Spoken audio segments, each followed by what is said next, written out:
Okay, me for me.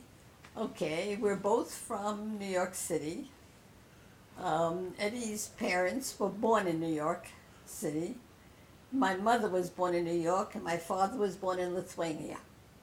My father came when he was in his mid-20s, so this is where I got the Yiddish from. Okay, I'm the oldest of four children, and we were three daughters, and the youngest was a boy, a son. We grew up at a time when Israel was not a state yet. And I remember very, very clearly, one very strong impression on me is that my father had me standing down in the Bronx. There was no subways, it was all elevator trains. So as the train came in and they would have to walk down like two flights of steps, and I was at the bottom, like an 8 and 9-year-old skinny kid with a pushka for the Jews of Palestine. So my father really put the thought in my head from a very early age. My mother was a housewife. My father came to America he was a furrier, but in the furrier business in New York, you had to work on Shabbat, and he would work on Shabbat.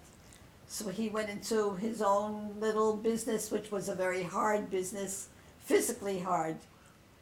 And it was the time of the Tzena, in New York. So times were very hard, of the Depression.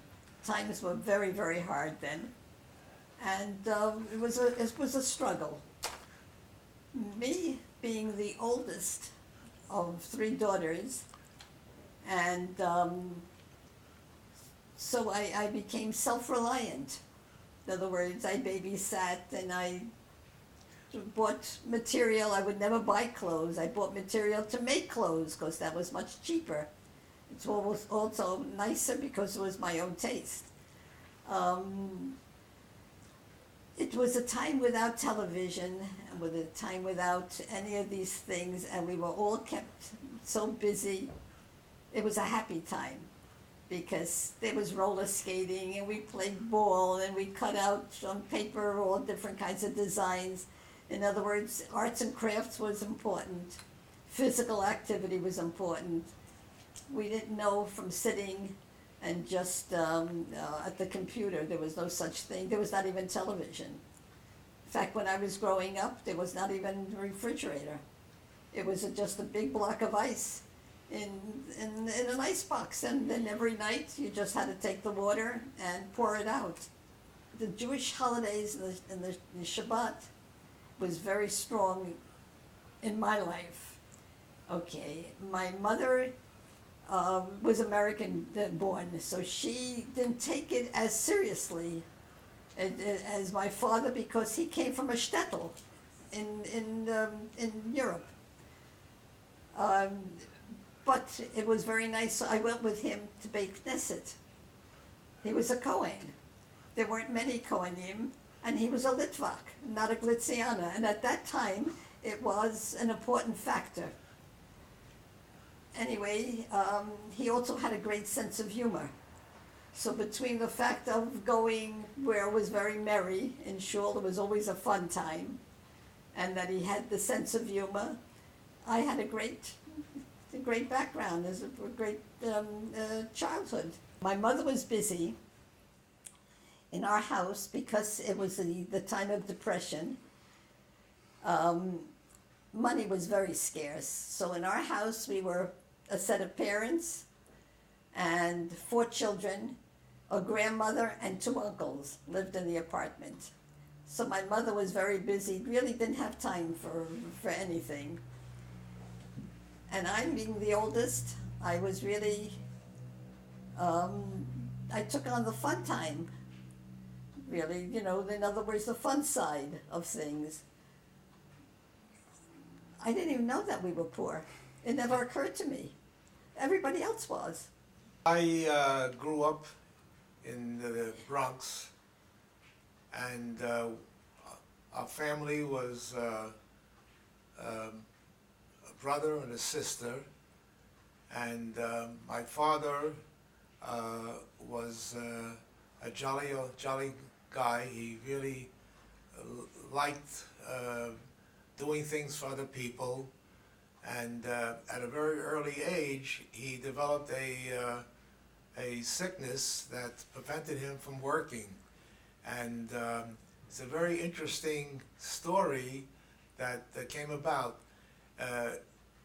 They were married in the Depression time, and I was born in 1926. They were married in 1924, and an insurance agent that was a friend of my family came to my father and mother and said, they're now instituting a new kind of a policy. It's called a disability policy, that chas v'chalila, you can't work, you get a income. But my father was strong and healthy. He felt, what do I need that for? Why pay extra money when you're getting something that you don't need?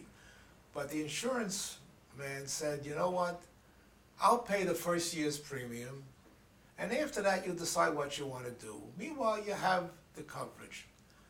And that year my father got sick, and he couldn't work. And but he seemed to be all right, but yet it was a type of a disease that the insurance company started to give him a monthly income based on the disability clause in the policy. And that's what we lived on for many, many years. And my father wasn't allowed to work, and he stayed at home. And my mother took on a job to supplement the income that we were getting from the insurance, and we grew up that way. I was going to the yeshiva. I graduated from the yeshiva high school, and I started studying at City College at night and continued my studies in the Beit Medrash Morim at the Yeshiva University. I started to daven in the shul on Shabbat, and Betty was part of the group. She was about 11 and a half years old, and we met, and we sort of hit it off together because we were friends from 11 and 12 and a half years. I liked older men. He was 13. But you don't fall in love immediately. You just become attached to each other. We got used to each other, and I guess you can say she was my girlfriend and I was her boyfriend from the age of 13 and 11. But what did we know? We got married June 19th, 1948, on a Saturday night. Saturday night, the Shabbos was out late, and people had to come from Brooklyn. Nobody had a car. Nobody had a car. So they had to come by subway. By subway. So the wedding was officially started about 10:30, 11 o'clock. And when we got actually married, it was 1:30 in the morning because I saw the clock in the shul, and it was 1:30. The wedding continued through the night, and about 4 o'clock, 4:30, people started to go home. What was interesting about this, I had one more year of school to go, and Betty was working. And I remember when we were in Rockaway, we took a room in Rockaway for the summer. That was our sort of a honeymoon. And we also had no place to live. Yeah, we didn't have a place to live at that time. And Betty would go to work, and I'd look out the window and wave to her, going to work, and she'd look back at me and say, why don't you go to work? And I'll stay here. 1945 and 46, I was in the Far East. I served aboard a ship in the Sea of Japan, and then I was sent to Okinawa. It was a land-based group for the U.S. Navy, and my job was to maintain the electronic equipment for the planes that did surveillance and weather observing. And then when I was sent overseas in in December of 1945, I was the only Jew on the ship. How But large a ship? huh? How large a ship? It was a aircraft carrier, but it was it was in the Sea of Japan, and I served on there, and I saw no anti-Semitism or nothing negative about the fact that I was a Jew. They accepted me for what I was, and that was it. The problem was that going overseas, I was on a ship with about 800 other U.S. Navy people that were being transferred out to the Far East. Now, what happens is that breakfast wasn't too bad, but at lunchtime they gave you a sandwich that was Spam, which is a combination of ham and other treifa meat. So I made an arrangement with some of the other Navy people that I would get their fruit and I'd give them the sandwich.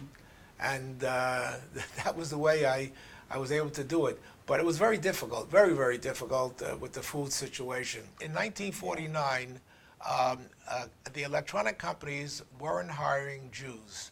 I graduated in 1949 and I couldn't find a job. I was out of a job for a whole year. And because of the fact that I couldn't find a job, I went into a jewelry business with my mother in a diamond center. Betty's father, my father-in-law, had a friend that davened in shul with him, and he says to him, "Look, my son is working for IBM, and have your son-in-law call him, and maybe he can help him get a job at IBM. So, and he'll give him advice." So I called the son, and he was very nice. He gave me all the information about who to see, who to speak to. And then I asked him, "Can I use your name as a reference?" And he says, "Oh, I prefer you don't." I said, "Why? What's the problem?" He says, "They don't know I'm Jewish. My name is Polish, and they didn't relate to the fact, and I'm not religious. I don't take off on the holidays, and I work on the Yom Tovim. But if you use my name, and they'll see by your name that you're Jewish, it could affect my thing." That was it was an eye opener for me, and I couldn't imagine that this was happening in the United States, and that was my first indication of anti-Semitism. Things have changed. In other words, 1951, when the Korean War came, it opened up tremendously. And after that, Jewish boys were able to find jobs, and they were very, very talented, very good at their profession. I worked for a company, IT&T, Yeah. which was similar to AT&T, but this was more or less an international company. It was very much involved in electronics. My division was the avionics division, and it was probably more than 50% Jewish, because all the graduates from City College were hired because of the need. And I got a lot of experience in various different things.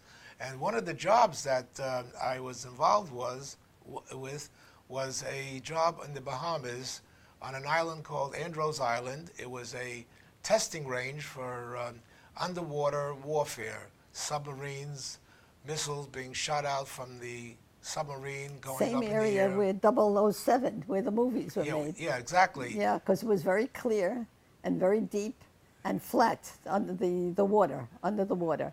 By a quirk of fate, I went down to the Bahamas to relieve the manager there in December 1964 because he wasn't Jewish and he wanted to go back for Christmas. And I had a familiarity with the range because my people were involved in the range. And they asked me to go down and spend a week, 2 weeks there over Christmas and New Year's so he can go back up.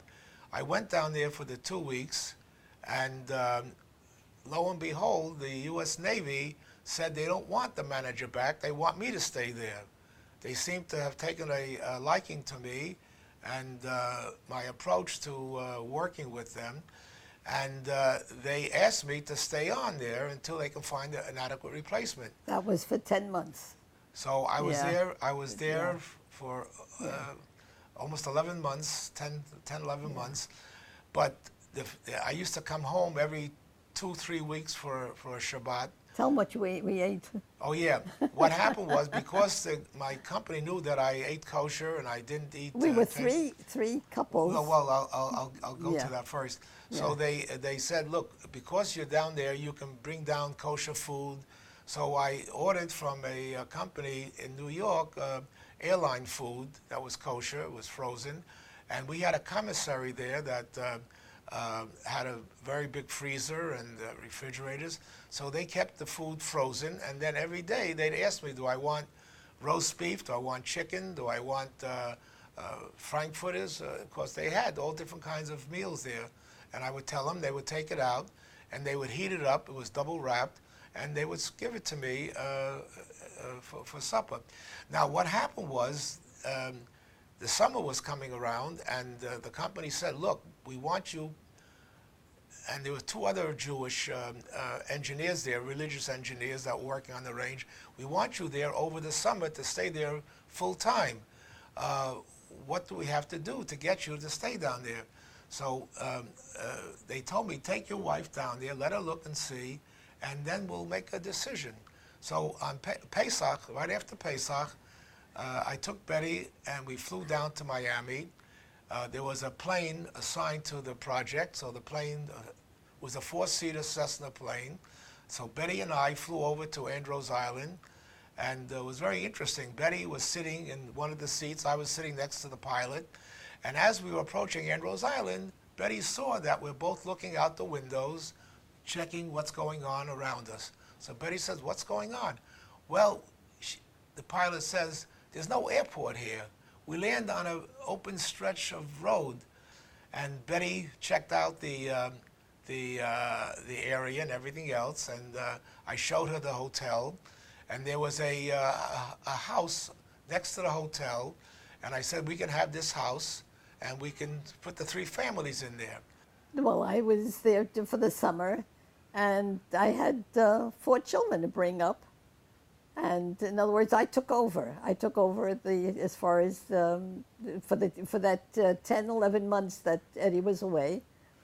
I didn't realize that I was capable then, and I'm not so capable now. But they had school to go to. I think you ought to tell the story about our daughter. My daughter was born in 1957, and I was doing a lot of traveling that year for my company. So I was home for Shabbat, and sometimes I was home during the week for a day or 2, but I did a lot of traveling that year. And she was about 4 or 5 months old, and I come home, and every time she saw me, she started to scream, who's this stranger in the house? Right. It was a lovely neighborhood. The holidays were very hagigi. Everybody got dressed up, and as I said, there were no sidewalks, so everybody just walked to shul, but everybody was all dressed up. But there was one funny story, is that the women were all dressed up. It was Yom Kippur, and there was one non-Jewish family on the block, and she just couldn't get over it. She says, everybody, all the women are all dressed up in fancy hats and fancy clothes. Why are they wearing their slippers? It was holiday time. Every Shabbat was a holiday, really. It was a fun time. Got dressed up. The kids went to synagogue, and people invited each other for lunch, and there was always meals that you don't eat during the week. In other words, it was everybody tried to outdo each other. There was one very nice holiday we had that was for Simchat Torah. We all had a sukkah, and we all specialized in different foods, and the whole congregation would walk together and would go from sukkah to sukkah. Now in my sukkah I made meatballs sweet and sour. The sukkah down the block, they made cholent. The sukkah up the block had whiskey, which huge. They were the most famous. We each had something else. One had latkes, pancakes, latkes. So they knew each one, and the whole group would come in and and they would go from house to house. And by the time they got to the third house, they were already a little bit shikur, so everything tasted good. Yeah. The three boys always wanted one dog, a dog. But I couldn't handle it. It was, it was hard. Eddie was traveling so much. But Debbie is an only daughter. So I went into the supermarket, and next door to the supermarket, there was a pet store. And she says, you know what, I'm going into the pet store. She was about 7, 8. And you just, when you finish at the supermarket, pick me up. At the pet store, somebody brought in 7 beautiful black puppies. And she stamped her foot, and I want all 7. And I said, no, darling, I'll buy you one. And all the time the boys wanted one. But we went to the doctor, to get the dog doctor, the animal doctor. The secretary said, is it a miss or a master? And I said, it's a miss. What's her name? I said, Sugar. And the children all said to me, I didn't know you like dogs, you call her Sugar. I said, no, whoever gets a dog is Miss Sugar. And that's it, her name stayed as Sugar.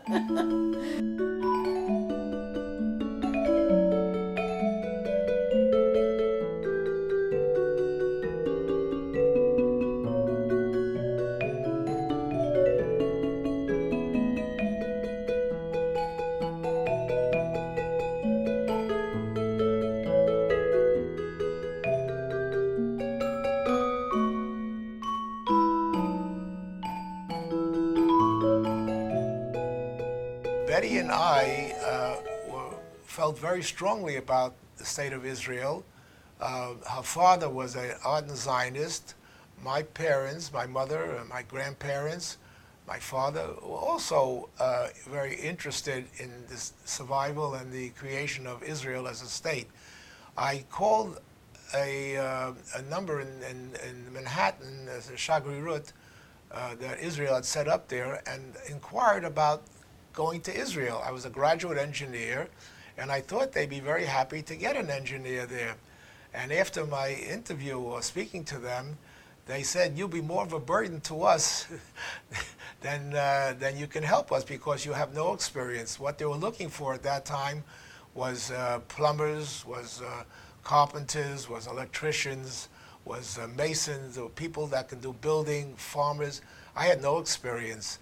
And he says, get some experience, and later on try us. Well, it took the '67 war to make us realize that we really belong in Israel, and that was the turning point. In 1967, after the Six-Day War, we decided that we were going to make Aliyah, and we decided to wait until our oldest son graduated high school, which was 1969, and then we came in Aliyah in 1969. It was supposed to be a 12-day trip, but it had a sick motor, the ship. It took 16 days.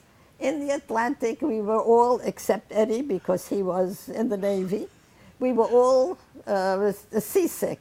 But as soon as we got into the Mediterranean, we were fine. But every day, the kids went upstairs to visit Sugar, the dog, and the dog was fine, and we were over 300 families coming on Aliyah from the States on the ship. So we had plenty. We had our own dining room, and the food, of course, was no problem because it was a Greek ship. But because they had a kosher kitchen, so we had no problem with the food. And in other words, it was a fun time. And it took 16 days. We were never in Israel before. We just came on Aliyah. We were never in Israel before. We just came, and Eddie's parents came along with us. Well, they were here. They were here a couple of weeks before, and they decided they're not going back. They stayed with us, so we already had family here. When I came, I didn't know any Hebrew at all. Eddie had a background of Hebrew. I didn't know any Hebrew at all. And I remember when I was on a bus or something and I had to go to a certain street, I would look for somebody with the number on their arm. And then I knew that they would speak Yiddish. I never spoke Yiddish, but my grandmother spoke Yiddish to me. I answered in English. So I knew that I don't understand. I found it very, very lovely. Wherever I went, there were a lot of people from Europe, from the Shoah. And I felt in other words, in the States you don't see that. But here in Israel you do. You feel very much part of that community. I couldn't get over the fact that in February the weather was warm. There were flowers outside because roses, because when we were in Muncie, it was snow from Hanukkah on the ground till Pesach.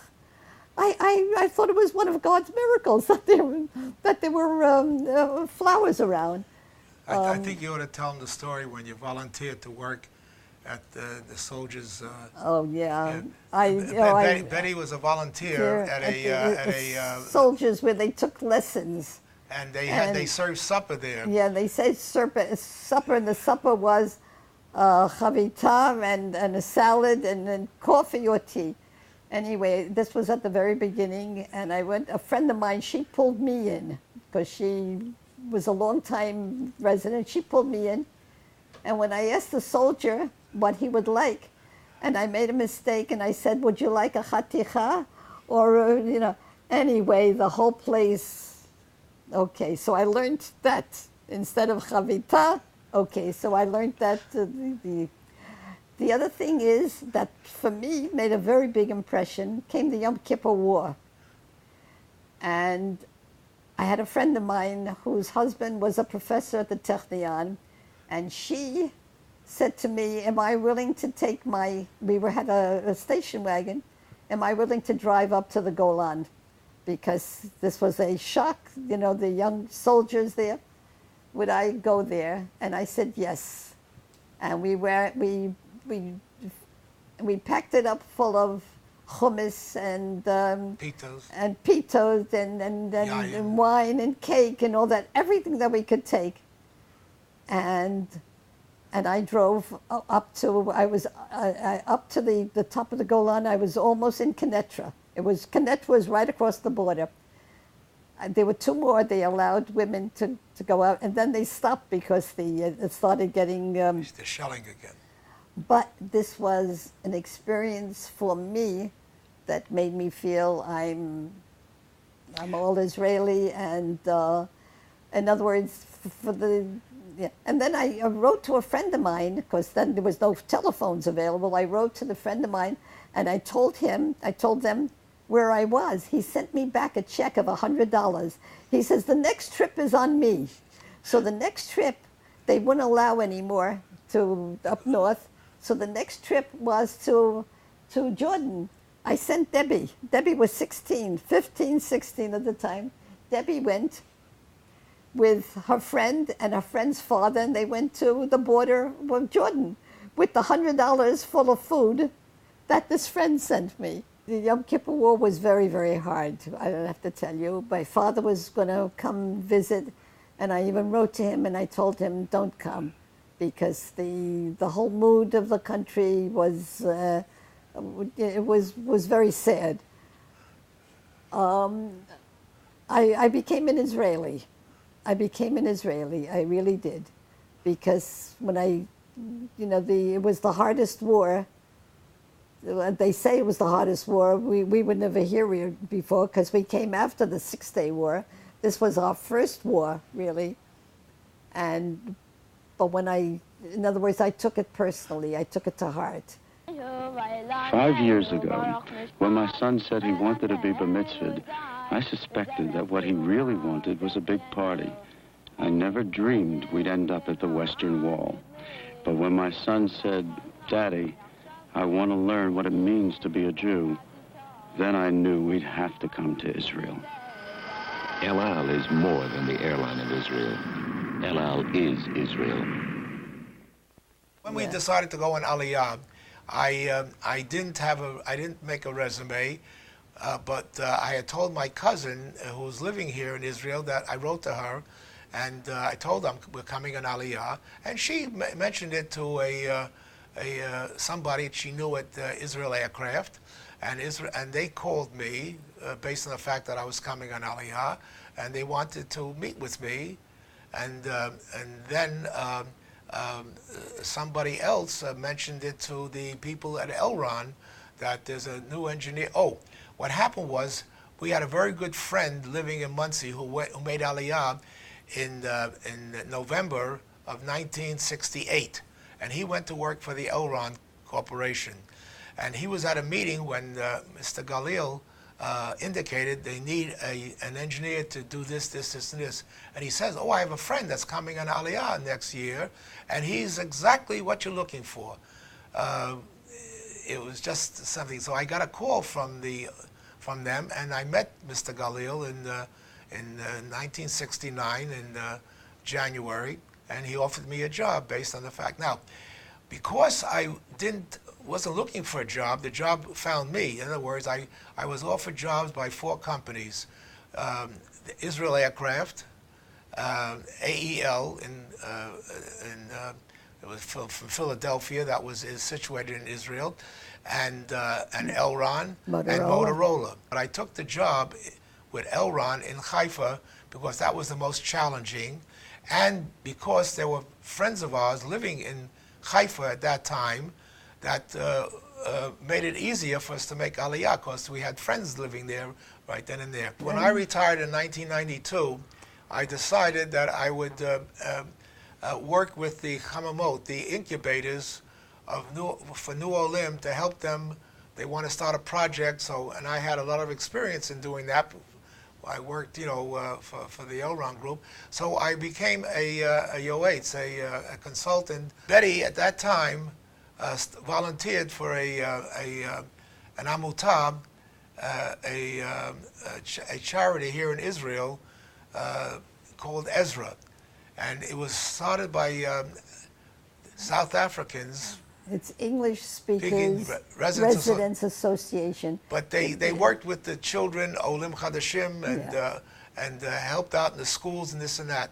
Now, what happened was, Betty started to volunteer. They had a number of second-hand stores which were run by volunteers, and the money that they raised went to these projects, right? And Betty in 1996 pulled me in to come into the store and help out, and now we're very much involved with this organization. I run 2 second-hand stores based on volunteers, and we raise a lot of money for the organization. People donate goods, and we bring it into the store. Betty does the sorting. And I was just going to say, and also what's very interesting is that since that time, when we went and made a pickup for Ezra, when we went somewhere and somebody had in what they were giving us a little doobie, a little white doobie, and I didn't get excited about all the other fancy things they gave us, but about the doobie. And they said, why? And I said, because we're collecting toys we give to the hospital, to the children in the hospital, Mayor Hospital. Anyway, make a long story short, I got in touch with somebody in New York. It's 12 years already. In Teaneck, New Jersey. She already sent us 180,000 doobies. And we go sometimes twice a week, 3 times a week, sometimes twice in one day. We go to the airport, and I hold up a doobie on a stick, and so they know who to look for, because I don't know these people. They don't know me. I only know the woman who's packing the doobie, who's collecting the doobies, and she sends. And we became the partner of this woman. It's called Bears from Bergenfield, and it started, like Betty said, with her son during the first Intifada, telling his mother, that maybe we'll send teddy bears to the children in the hospital. And that's how it started. And now people take as an extra bag now and bring it over, and we get an email saying what flight that's coming in. So we and meet the flight. We meet the flights. Now, there were many days when I went to the airport 4 times. In one day? In one day. And there are many There's 4 times... different flights coming in, and I'm there with the... Yeah. The grandchildren started coming, and that, for me, was the greatest pleasure. There is 13 granddaughters and 2 grandsons, and 7 great-grandchildren. yeah, and anyway, that's, to me, I had fun. I feel complimented that we can sit and talk, and I don't judge, and because they know I don't judge, they feel free to speak with me, and I love speaking with all of them. Now, the fact that I had the zchut to be with grandchildren and not have to work, to be with grandchildren as much as I was able to, with all of them, to me was the best gift of all. It beat everything. In other words, and that's... Then we have the great-grandchildren. Yeah, well, that we need koach for. And I thank God that I didn't have to work, and that I could be. And we lived in Haifa, in the Veishanan, and Debbie was going to school in Yerushalayim. And I took the bus every week. Every week I went to Yerushalayim to babysit for 2 days while Debbie worked. I thought, then people said, isn't it hard? And I said, no, because for me it was a gift. It's very important that we have a good relationship with everybody, and it gives us a lot of pleasure when we can sit and be with the children. And some of my grandchildren ask me, you know, how do you relate to children, to grandchildren, to great-grandchildren? I say, it's something that you can't explain. Can you love each one the same amount? And I said, love is a never-ending thing. You can love the first child 100%. You can love the second child 100%. You can love the first grandchild 100%. You can love the second grandchild 100%. It's never ending. It keeps expanding with as many grandchildren, children, great-grandchildren you have. And I think this is the pleasures you get out of life when you see your family grow up. We came with 6 people, 4 children, and Betty and I, and the dog. And Todala El, we're almost 39 now, right? I don't know. 39. Anyway, as I said, it kept me young. It really kept me young. And I don't mean chronologically, I don't mean in years, but it kept me young in spirit, because I'm able to have a kesher with them. They can talk to me on anything, and it's because they know I'm a willing listener, and I care. And in other words, that's what for me, that's what it's all about, really. I came to live here in Israel. Half of my life was in America, because I was past 40, and it's more than double now. And I can say that I feel like I was an Israeli who by accident was born in the Bronx. We're married 67 years, same age as Medinat Yisrael. We got married in 49, Israel was 48. created in 48, and Israel was created in 48 also. So we celebrate the thing together. I guess the secret to our success is that we may have differences or disagreements, but we don't let it linger on. In other words, we'll talk it out.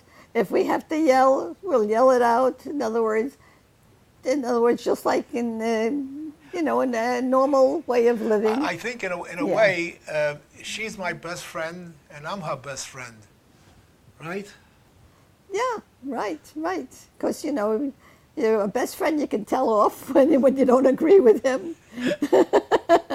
Yeah, and you expect them to show up for dinner. Right. But I think the most important thing is that we have a common direction that we both agree on. That Israel is very important to us. Family is very important to us. In other words, we don't disagree on the really basics things of a good relationship. And I have to admit one thing. Betty was the one that really taught me what volunteering is all about. Giving back. I learned from her about, I may have done certain things, but I was doing things, but then I saw how she put efforts into things because it helped other people. And I think that was a good lesson. Well, I learned it from my father, and in other words, he. What I'm saying is, I'm very proud of you. Thank you. Yeah. Right. And I'm glad that I met Betty, and I'm glad that it clicked.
Okay, I just want everybody to know that I was born with black hair. So that's something. Also, I wasn't born wearing eyeglasses.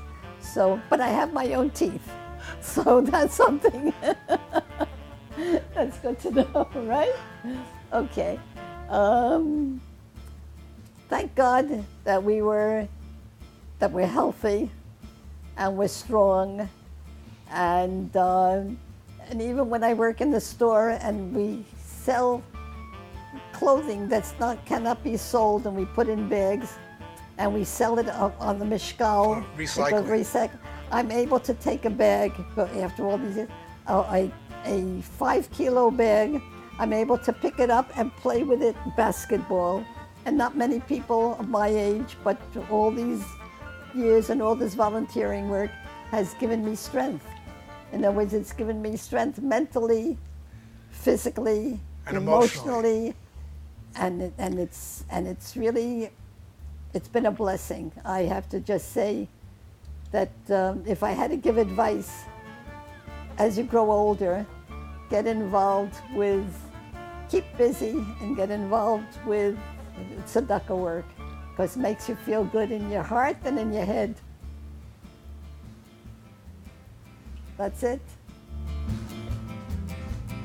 Yeah.